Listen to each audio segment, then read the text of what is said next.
Especially അതിൻ്റെ technical സൈഡെല്ലാം വളരെ ഗംഭീരമായിട്ട് ചെയ്തിട്ട് 3D എക്സ്പീരിയൻസ് വളരെ ക്ലോസറായിട്ട് വളരെ ഇമ്പാക്ട്ഫുള്ളായിട്ട് ഫീൽ ചെയ്യുന്നുണ്ട്. ശരിക്കൊരു എനിക്കൊന്ന് ബ്രോഡ്വേ മ്യൂസിക്കൽ ഒരു ഫാൻറ്റസി എലമെൻറ്റുള്ള ബ്രോഡ്വേ മ്യൂസിക്കൽ കാണുന്ന ഒരു സുഖം തരുന്നുണ്ട് സിനിമ.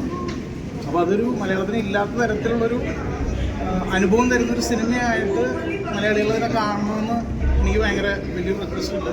കാരണം ഇതില്ലാത്ത തരത്തിലുള്ളൊരു എക്സ്പീരിയൻസ് ആണ്. So please watch. ലാലേട്ടന് എല്ലാവിധ ആശംസകളും. Debut direction. Okay, thank you. എല്ലാവരും ഭയങ്കര ഇഷ്ടമാവും. ഫാമിലി ആയിട്ട് വന്ന് കാണാൻ പറ്റിയ മൂവിയാണ്. ഒരുപാട് ഫാൻറ്റസി. ബറോസ് പറയുമ്പോൾ തന്നെ എല്ലാവർക്കും അറിയാമല്ലോ, ഫാൻറ്റസി മൂവിയാണ്, ഫാൻറ്റസിയാണ്, വിശ്വാസത്തിൻ്റെ കഥയാണ്, സ്നേഹത്തിൻ്റെ കഥയാണ്. ഭയങ്കര രസമുള്ള, ശരിക്കും പറഞ്ഞാൽ ലാലേട്ടൻ്റെ ഒരു വിഷനാണ്. ഭയങ്കര രസമുള്ള വിഷ്വൽസാണ്, മസ്റ്റ് വാച്ച് മൂവിയാണ്. എല്ലാവരും ഫാമിലി ആയിട്ട് പോകും. ലാലേട്ടൻ്റെ മനസ്സിലൊരു കുട്ടിത്വം ഉണ്ടെന്നുള്ള പറയുന്നത് ഉറപ്പായിട്ടും ലാലേട്ടൻ്റെ മനസ്സിലുള്ള ആ കുട്ടിത്വത്തിന് നമുക്ക് സ്ക്രീനിൽ കാണാൻ പറ്റും. അതാണ് ബറോസ് സത്യസന്ധമായി പറഞ്ഞത്. ആ കുട്ടിത്വം കംപ്ലീറ്റ് നമുക്ക് ആ സ്ക്രീനിൽ കാണാൻ പറ്റും. അത്രയ്ക്കും രസമുണ്ട്. കുട്ടികൾ എനിക്ക് തോന്നുന്നു വീണ്ടും കാണും. അങ്ങനെ ഒരു സിനിമയാണ് ബറോസ്. Thank you.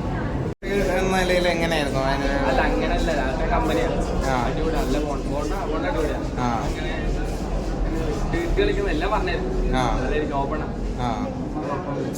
ഇതിലൊക്കെ എങ്ങനെ എത്തിപ്പെട്ടു? ഞാൻ എൻ്റെ ആദ്യത്തെ പടം മാനപ്പറമ്പിൽ പോയിട്ടപ്പം അതിൽ കുഞ്ചൂർന്ന് കേട്ടായിരുന്നു. അതിൽ വഴി അങ്ങനെ അങ്ങനത്തെ ഡിക്ക് അങ്ങനെ അയച്ചു തന്നു. അപ്പം അങ്ങനെ പോയി ഓഡിഷൻ, ഇതിൽ ഓഡിഷൻ പോയി തെറ്റായിരുന്നു. ഓക്കെ. വളരെ ലാലേട്ടൻ ഇങ്ങനത്തെ ഇത്രയും ഒരു ആക്ടർ എന്നുള്ളതിൻ്റെ അപ്പുറത്തേക്ക് ഇങ്ങനത്തെ ഓരോ screen by screen, frame by frame ഇത്ര ഒരു ക്രിസ്റ്റൽ ക്ലാരിറ്റി ഉള്ളൊരു ഡയറക്ടറാണ്. Wonderful experience. ഒരു ഹോളിവുഡ് സിനിമ കണ്ട പോലെ ഉണ്ട്. ലാലേട്ടൻ ചെയ്യാത്ത റോളുകളില്ല. അപ്പോൾ ലാലേട്ടൻ നിങ്ങൾക്ക് തന്ന ഒരു അയ്യോ ലാലേട്ടൻ പറഞ്ഞ പോലെ തന്നെ ആ 47 വർഷത്തെ പലിശ ആസ്വദിക്കാനാണ് ഇന്ന് വന്നത്. പക്ഷേ മുതലൊന്നും തീർന്നിട്ടില്ല എന്ന് മനസ്സിലായി.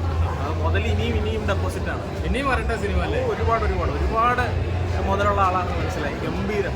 ഒരു ഡയറക്ടർ എന്നുള്ള നിലയിൽ ഒരുപാട് മുന്നോട്ട് പോകാനുണ്ട്. ലാലേട്ടൻ തകർക്കും. വലിയ എക്സ്പീരിയൻസ് ആയിരുന്നു.